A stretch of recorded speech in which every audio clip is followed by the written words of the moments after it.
ये रेवड़ी कल्चर देश के विकास के लिए बहुत घातक है। ये रेवड़ी culture The first time I heard Prime Minister Modi use the word Revdi, I wasn't sure what it meant.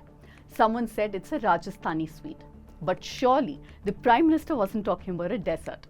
रेवड़ी कल्चर को देश की राजनीति से हटाना है। Well, he was talking about freebies and how it will destroy India. Every election season, welfare schemes take center stage. Some call them freebies, others use terms like Revdi, sops, and even bribes. The BJP has been the most vocal against such schemes. But the twist is, they've announced and implemented many of these Revdis many times over. ये रेवड़ी culture In a country where the richest 1% own 40% of the wealth, what role can welfare schemes play? And are they sustainable as debts of states increase? Let's break it down.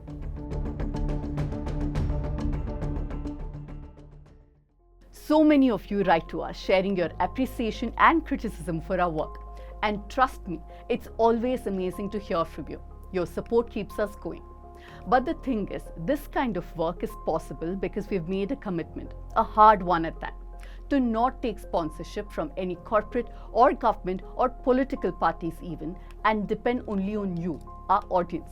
So our journalism is free from any kind of influence of vested interest. If this show has informed you or empowered you, show us how much it matters. Pause this video and scan the QR code on your screen and become a News Laundry and News Minute subscriber.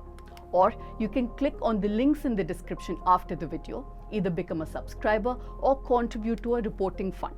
Stand by us as we continue standing by you.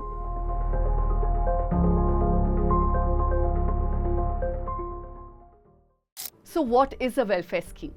Essentially, they're goods or services that the government provides for free or at a very low cost. There are merit schemes like subsidized education and non-merit schemes like a free mixie, cooker or a TV.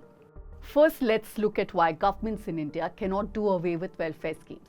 India has sharp inequalities and persistent poverty.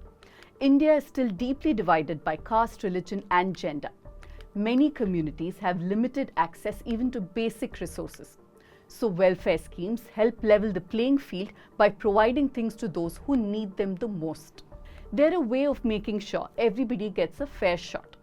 Then, what is the difference between freebies and public goods?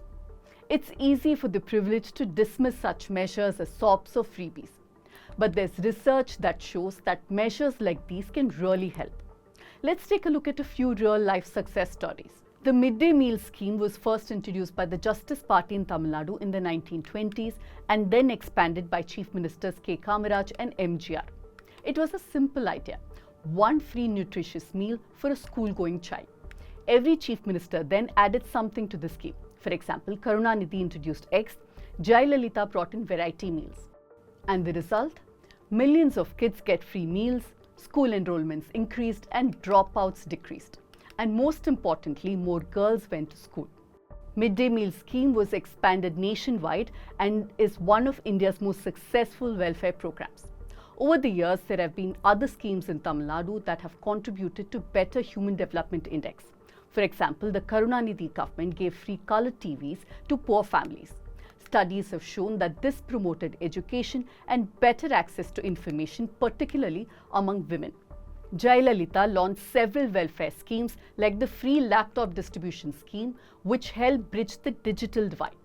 Amma grinder, mixie, table fan help women save significant time from domestic work. In 2007, the Nitish Kumar government in Bihar started giving free bicycles to girls from grades 9 to 12. This program helped reduce school dropouts. It even reduced child marriages. Telangana's Raita Bandhu under Chief Minister KCR helped farmers by providing financial support and thereby helping reduce rural poverty. First Chief Minister Kejriwal and then Chief Minister Stalin introduced free bus rides for women in 2021. This scheme was then brought into Karnataka and Telangana by the Congress. Initially, the scheme was met with skepticism, but study after study showed that it has benefited women. A study called Riding the Justice Route by Greenpeace International says it increased mobility and allowed women to save money they could use for other purposes. I could go all day listing out the welfare schemes. So let's move on to direct cash transfers. Ladki Behan, Ladli Behna, Ladu Lakshmi, Gruha Lakshmi, Mahalakshmi, Maya Saman, Pyari Behna, Sukh Saman. There are many cash transfer schemes right now. The global think tank Center for Financial Inclusion found that cash transfer programs that send money directly to women enhances household well-being and increases women's empowerment and reduces the risk of intimate partner violence. A 2014 review published by the University of Chicago found no evidence that cash transfers lead to more spending on things like alcohol or tobacco, which is a major concern people have. Nobel Prize-winning economist Abhijit Banerjee says cash transfer reduces poverty, and their research has also shown that people don't misuse the money. Of course, not all experts agree. Academic Yamini Iyer, for example, is a skeptic.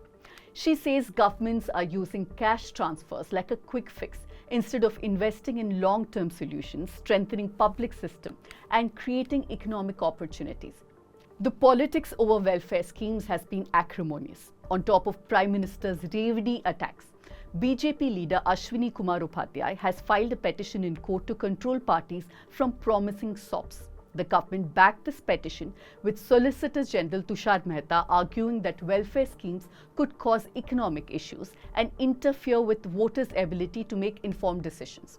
The BJP, however, says one thing but does another. Why am I saying this? I'll tell you why. A Lokniti CSDS study showed that the BJP won for the 7th consecutive time in Gujarat, partially because of the delivery of government welfare schemes like free ration and medicines. During the Himachal Pradesh election in 2022, BJP promised free bicycles, scooters, and even cash incentives for students. In Maharashtra, they had the same cash transfer scheme they criticized others for. It's called Ladli Behna, and it was one of the reasons why the BJP coalition won. मैंने कहा hypocrisy की भी सीमा होती है. Of course, we have to acknowledge some of the inherent problems of this model. Certain schemes like free electricity or water lead to price distortions. They put a strain on natural resources and government budgets. Welfare schemes are putting pressure on state finances too. For example, Karnataka is spending over 10% of its revenue on Gruha Lakshmi scheme.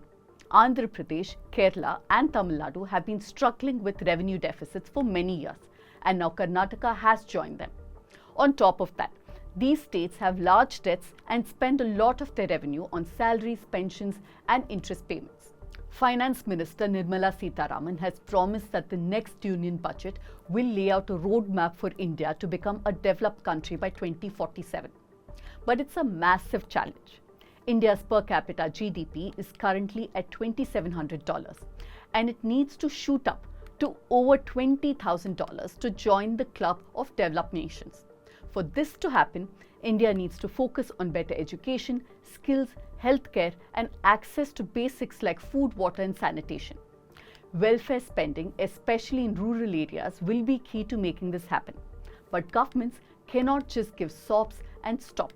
They need to simultaneously strengthen public systems, or none of this will work long term. That's it from me for this week. I want to know what you think of welfare schemes. Are you a person who does not avail any of these schemes and still think that India needs these schemes? Do write to me at pooja@thenewsminute.com. Starting next week, we'll start reading out some of your emails too.